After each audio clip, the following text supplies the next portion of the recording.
Petite question subsidiaire, est-ce que vous croyez qu'on peut vivre sans argent? J'ai entendu que ça existait, donc ça doit être possible. En tout cas, l'humanité l'a fait pendant un certain nombre de millénaires, Voilà. voire de centaines de Alors, milliers d'années. en tout cas, vous allez voir le reportage, c'est le pari qu'a fait Raphaël depuis 3 ans. Il ne vit pas du tout dans la misère, il arrive au contraire à faire vivre sa petite famille. Reportage chez lui à Berlin avec Alexia Sauvageon. À une trentaine de kilomètres de Berlin, Raphaël, 29 ans, ressemble à un Allemand comme les autres. Il se déplace en vélo et vit dans une jolie maison avec sa fille, Alma, et sa femme, Nieve. Chauffage, nourriture, appareil électroménager, chez lui, il y a tout ce qu'il faut pour subvenir aux besoins de sa petite famille. Et pourtant, cela fait maintenant 3 ans que Raphaël fait la grève de l'argent. Cette grève de l'argent signifie que je ne gagne pas d'argent et que je n'en dépense pas non plus pour promouvoir une conscience écologique, pour montrer à chacun les moyens de réduire les dégâts écologiques et humains, des moyens qui sont à la portée de chacun.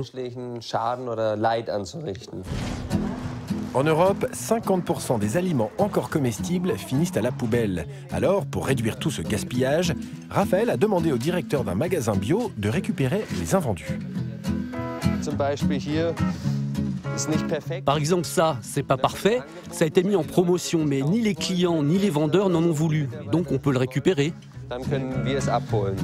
Chaque jour, le magasin met à sa disposition plusieurs caddies de produits au lieu de les jeter. Et ça vous suffit pour votre famille?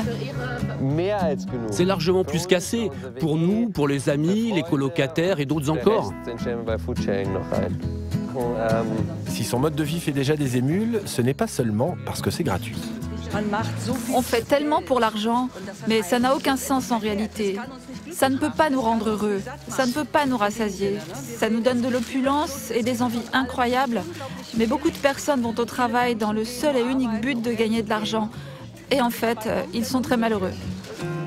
Raphaël ne se contente pas de faire les poubelles.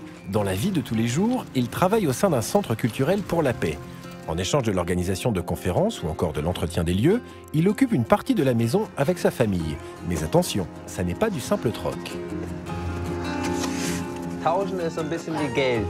Le troc, c'est un peu comme l'argent, il y a une attente derrière. Ce qu'on fait, nous, c'est donner librement. Moi, je fais des séminaires, j'écris des articles, je ne le fais pas pour un échange, mais parce qu'il y a une véritable motivation. Et c'est pareil avec les personnes qui nous aident, parce qu'ils pensent que ce que l'on fait, c'est bien. Sa philosophie, il la met en pratique jusqu'au bout. Quand il lui reste quelque chose à manger, il le met à disposition sur Internet via un site dédié. Et là, je mets une annonce pour du pain de mie à venir chercher d'ici demain. Et là, sur la carte, on peut voir où c'est et venir le récupérer. Raphaël privilégie toujours la récup. C'est le cas aussi pour ses vêtements. Il veut faire prendre conscience que derrière chaque achat se cache une consommation colossale d'énergie, comme pour les portables qu'il n'utilise plus depuis longtemps. Produire un portable comme celui-ci, ça demande 20 à 50 litres de pétrole.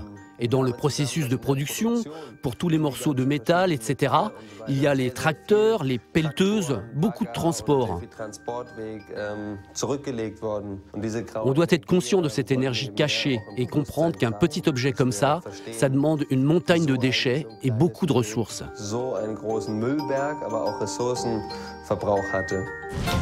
Son médecin soutient son combat et le soigne gratuitement. La seule exception à sa grève de l'argent, c'est pour la santé de sa fille Alma, 16 mois. Nous avons une assurance maladie pour Alma, parce qu'en Allemagne, tu reçois une allocation quand tu as un enfant. Et nous, avec ça, on paye une assurance pour elle. Sa femme Nieve l'a suivi dans ce style de vie, mais il lui arrive encore de piocher 30 à 50 € par mois dans son épargne, pour un trajet en train ou pour des produits pour bébé. Finalement, leur vie sans argent n'est pas si extraordinaire que ça, juste un peu plus lente. Je ne vois pas le fait de vivre plus lentement comme un inconvénient, mais comme un avantage. Pour moi, c'est une qualité de vie de ne pas vouloir à l'instant tout de suite quelque chose et d'aller dans le premier magasin pour l'avoir. Nous n'avons pas cette pression consumériste. S'il vous plaît, tout de suite, tout de suite. Le but de Raphaël, finalement, c'est de montrer que notre rythme de consommation est en surchauffe et que chacun peut contribuer à le stopper avant que ça n'explose. Je pense que c'est vraiment important de se sentir soi-même capable d'agir. Bien sûr, à chaque fois que je m'occupe de ce compost, ce n'est qu'une goutte d'eau dans l'océan. Mais si toi et lui et nous tous le faisons, alors nous pourrons remplir l'océan.